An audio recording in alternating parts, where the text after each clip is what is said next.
All right, so I found 10 unique side hustles you can do to earn money in 2023, and I'm gonna be giving you examples and how to get started on these. And these are all relatively easy and they cost $0 to get started. And the first one on the list is going to be Airtasker. So Airtasker is an online platform that connects people who need tasks done with people who have the skills to do them. And this could be anything from home cleaning to deliveries to marketing and design. And one of my favorite side hustles you can do on this website is moving. And this is something I did when I was young, and there were times where I actually made over $100 per hour. And you can expect to make at the very least $35 an hour doing this side hustle. And basically what you do is you literally just help people move things from point A to point B. Now you might be thinking you need a truck or you need a van or something along those lines. And yes, those things do help. But once you've booked the task, a lot of the time you can actually just go ahead and rent a truck. And this is something you can do for just a little bit of extra money on the side whenever you have some free time, or it's something you can turn into a full-time business. So overall, I'm gonna give this one a 9 out of 10 opportunity score. It's one of my favorite side hustles that you can do in person in your local area. Now, the next on the list is going to be selling educational notes, and you can start with nexusnotes.com. And this is where you get to monetize your academic expertise by creating and selling comprehensive study guides. And you can also get paid to share lecture notes as well as summaries to lazy students who didn't want to attend class. Now, this is something I used to do all the time. I used to skip almost every single class in pharmacy school, at least the ones that I could get away with. And luckily, I'd always have some friends that would give me the notes afterwards. And if you don't think you can make money with this, well, there was a girl who made $2 million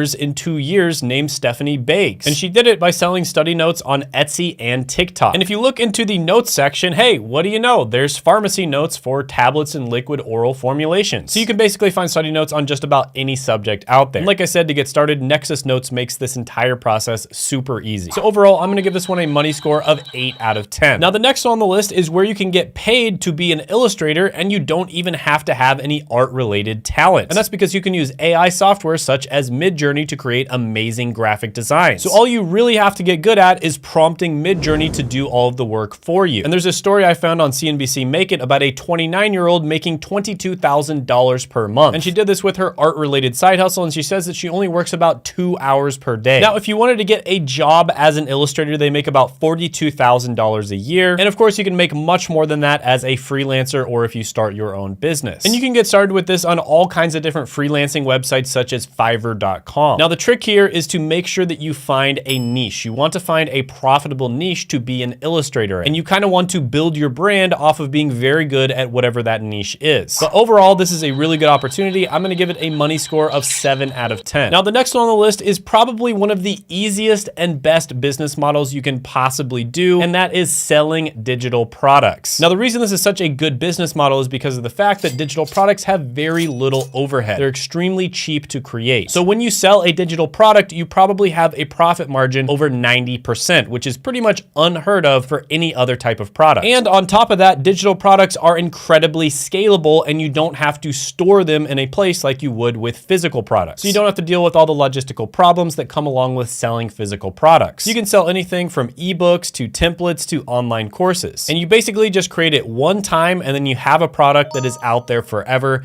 getting sales for you passively. So for instance, I have a product that I created like 2.5 years ago and I don't even market it and it still passively gets sales. So my best advice on this one is to start off by selling a super cheap product. Just try to make your first dollar online. So make some kind of ebook or a template or a checklist, something along those lines, and sell it for $1. Once you get a few sales at $1, move up to $10, make something else and sell it for $10, then move up to like $50 or $100 and so on. And by doing this, first of all, you'll figure out what people actually want to buy and you will get the ball rolling. You'll get started. So overall, I'm gonna give this one a 10 out of 10 money score. One of the absolute best business models out there. Now, the next one on the list might be great for you if you're a fan of podcasts, and that's going to be a podcast project manager. And this is something that a bunch of people out there are making really good money from. There's a lot of different ways that you can make money from this. For instance, you can help people set up their podcasts, dealing with all of the audio and the interface and making sure that cameras switch when person A is talking or it switches when person B is talking. That isn't super easy easy to set up. So a lot of the time people will hire experts to set it up for them. And there's also other jobs related to podcasts, such as clipping up all of the different podcast clips. There is just a lot of ways to make money when it comes to podcasts. And if you wanted to work a job, there are podcast manager jobs that post that pay about $40 an hour. But there's also a bunch of different freelance and service related businesses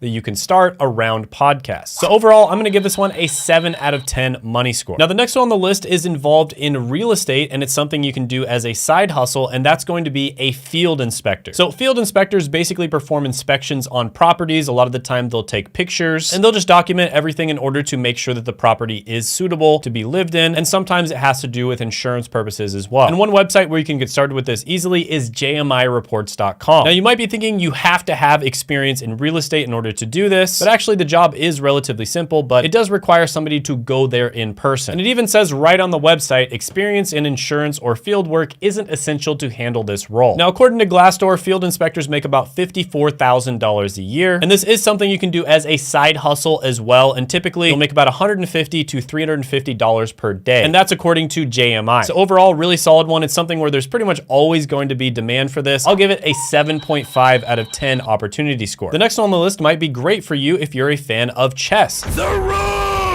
And that is becoming a professional chess coach. So chess is something that I did play when I was younger, but I got back into it the last few years when the Queen's Gambit came out on Netflix, and chess basically just exploded in popularity. Now, one thing I noticed is I wasn't actually getting better watching some of the best players out there make content, because they're just so much better than everyone else that it's like, it doesn't really help you when they explain things. Instead, the channels that I found I had the most success with when it comes to getting better were channels with lower rated coaches. And there are chess coaches out there such as Gotham Chess, which is Levy Rosman, who are estimated to make over $10 million a year. And the funny thing is, you can actually make more money as a chess coach or a chess content creator than being a chess player. Most professional chess players do not make good money at all. So hopefully that changes in the future, but until then, you can make money as a chess coach. So you can make money selling openings courses, you can sell affiliate products such as chess trainers, or you can sell one-on-one coaching slots. So overall, I'm gonna give chess coach and also just game coaching in general a 7 out of 10 opportunity score. The next one on the list combines real estate with artistic ability, and that is taking property photos. So basically, you're gonna be taking the photos that go up on real estate listings. And this can be extremely profitable, especially, again, if you pick a niche. So for instance, if you specialize in taking luxury property photos, that's gonna pay more than just your typical property photos. So typically you get paid $55 to $65 per hour, but if you take luxury property photos, you make about $180 to $200 per hour. And for commercial real estate photography, you can make up to $400 per hour. And an easy way to get started with this is using proxypics.com. You can also contact local real estate agents, advertise your services on Craigslist or Facebook Marketplace. So overall, I'll give this one a 7.5 out of 10 money score. The next on the list is gonna be for my 20% of the audience out there, which is women, and that is going to be a beauty service provider. And this is basically where you help people to apply makeup, and you also might help them with their outfits as well. And you'd be doing this for events such as weddings. You could also do hairstyling, nail art, etc. And nail salons, for instance, are extremely profitable. Now, as a beauty stylist, you would make about $19 an hour. That's in a job, but you can make much more than that as a freelancer or if you start your own business. So overall, this is one of those niches where there's always going to be tons of money. Some of the highest paid YouTubers, for instance, are in the beauty niche. So the money is basically there for the taking. You just have to start a business and provide a good service. Overall, I'm gonna give this one a money score of 8.5 out of 10. So the next one on the list is going to be a party entertainer. So this could be anything from running a trivia night all the way to being a children entertainer and like dressing up like a clown. And there's actually a ton of money in this. So for instance, I used to know somebody who would dress up and go sing to people on their birthday. So tons of people in the community would actually hire this person to usually go to somebody's work. They would usually have a present, they would be dressed up, and they would sing them happy birthday. And they would get paid $300 every single time they did that. So this is definitely more of a side hustle. It would be kind of hard to turn this into a full-time business. And it's also one where you definitely want to find the right niche and market yourself in the correct way. So for instance, if you're really good at singing, that would be the thing you'd probably do. So you could work as a karaoke host at weddings, for instance. But yeah, this can be a pretty solid one. I'll give it a 6.5 out of 10 opportunity score. Now, if you haven't checked it out already, I did make a side hustle tier list where I ranked a bunch of different side hustles from S tier, which is the best, F tier, which is the worst. And you can check that out by clicking right here.